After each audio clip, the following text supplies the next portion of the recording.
חג שמח. Thou shalt not steal. In Mishnah Avot, there are 4 types of character traits. One that says, what's mine is mine and what's yours is yours. He's a commonplace person, and some say this is a Sodom type of person. One that says, what's mine is yours and what's yours is mine is an unlearned person, Ama'aretz. One that says, what's mine is yours and what's yours is a pious person. One that says, what's mine is mine and what's yours is mine is a wicked person. So, I grew up on a kibbutz in the Negev. My parents, 2 of the kibbutz founders, created an ideal society for us. A society whose motto was that everyone should receive whatever they need, and everyone should give whatever they can. They drew on the 10 commandments, but they took only the commandments that's governing interpersonal interaction. They left God and any rules about how to interact with Him back at home in Europe with all the grandmother and grandfather. The commandments governing the social sphere, however, they implanted deep within our soul. We imbibed, thou shalt not steal along with our mother's milk.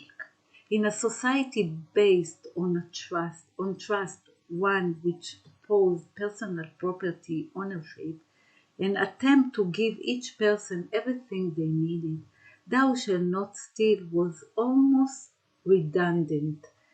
There were no locks. The door to my parents' home was open day and night, and the door of the children's home was too, and we each had little cubbies that didn't lock.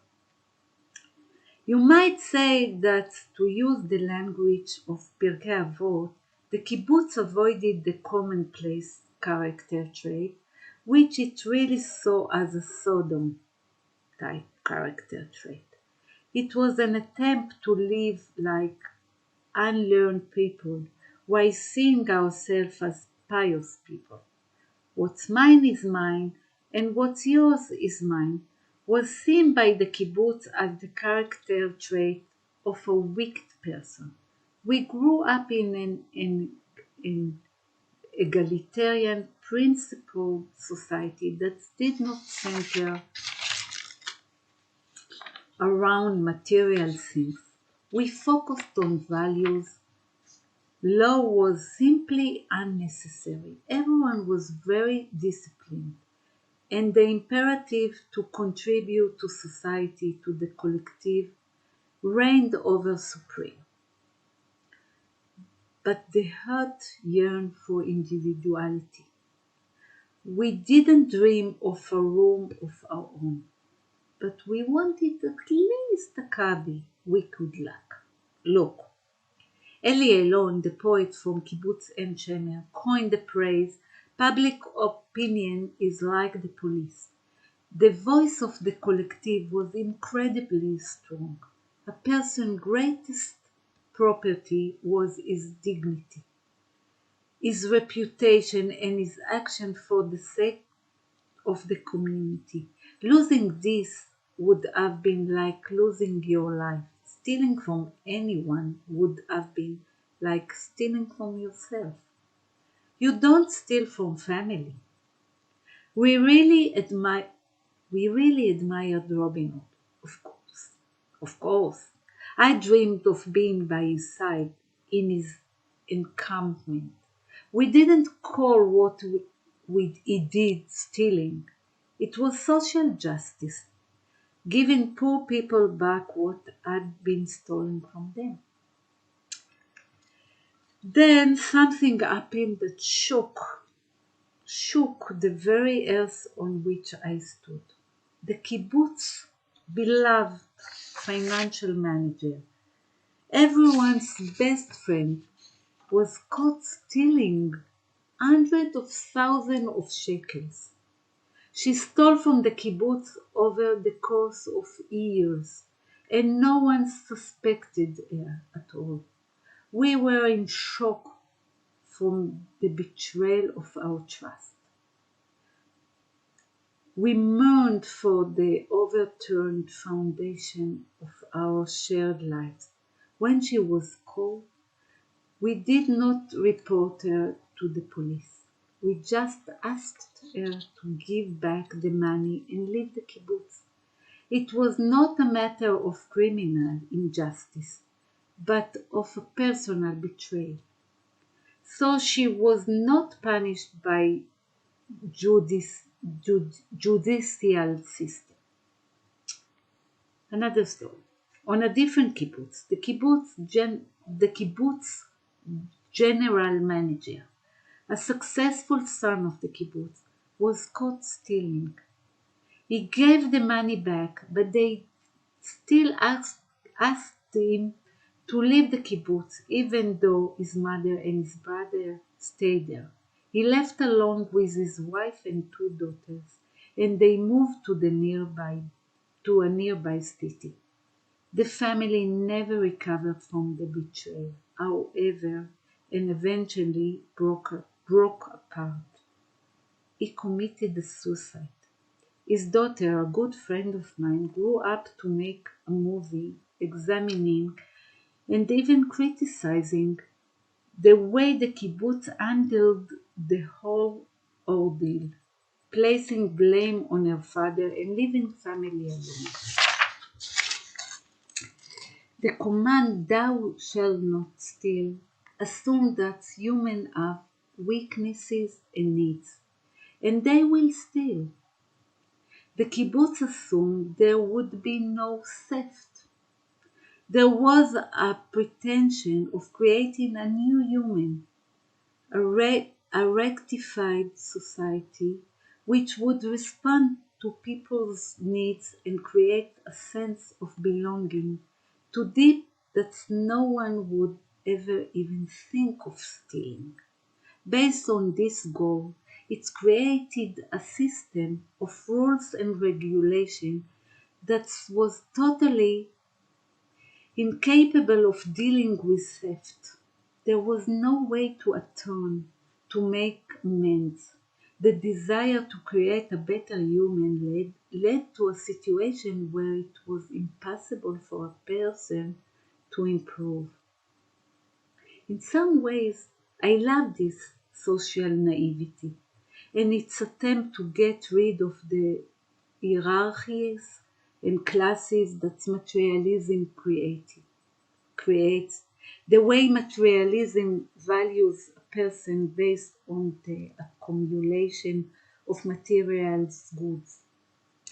The kibbutz wanted to value a person based on what he gives, not on what he takes. Martin Buber said that the kibbutz was an experiment that did not fail. היא כישלון למופת. It was an important social experiment, even if it was also naive. There were other things motivating theft on the kibbutz as well. When we were adolescents, we would sneak into the general storage facilities and steal candies and like, not because we were hungry, but just because it was locked. This was our teenage rebellion against a conservative ideological society, our attempt to test the limits. There was another reason to steal, to protect our individuality, ourself, the desire to be above the law, to transcend the collective and preserve my personal choice can lead a person to steal. I, for example, stole books from the library, even though I was afraid of the librarian, who would only permit borrowing one book per week. but I wanted to read more. I wanted to feel like I was unique, that I wasn't just like everyone else. So sometimes I stole another book with my heart pounding and feeling of guilt flooding through me, but also with pride in my audacity. Donald Winnicott, the famed child psychologist, wrote an essay about seeing child criminality as an element of hope. He may have been speaking about at-risk children with harsh inner lives, but his claim is that stealing expresses a desire to maintain hope. It is a cry for help, a refusal to accept the status quo, to submit to despair. It is a protest. This, I think, is a very interesting way to think about stealing. As we can see from the commandment in the Torah, the need to steal is something very human. We cannot ignore that fact, and we must come up with ways to deal with it. Meir Ariel, beloved Israeli poet and singer, born and raised on a kibbutz, wrote, "A person screams about what he lacks. If he lacks nothing, he doesn't scream."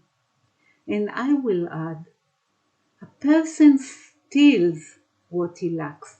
If he lacks nothing, he doesn't steal. The more that a person feels that there is someone who hears his cry, or that there are ways to satisfy his lack, perhaps even recognizing that the material need is actually an expression of a different lack, a lack of meaning or love, the less he will feel a need to steal. I hope that we will live in a society which deeply understands a person's soul and accepts their humanity with its strengths and its vitals. This society will recognize the distinction between what is mine and what is yours, but it will maintain a deep consciousness of interpersonal responsibility, a sort of what's mine is yours and what's yours is mine. It will give people a way to come back and to repair when they slide into wickedness, and will also make it possible for people sometime to act wisely. Both what's mine and what's yours are yours.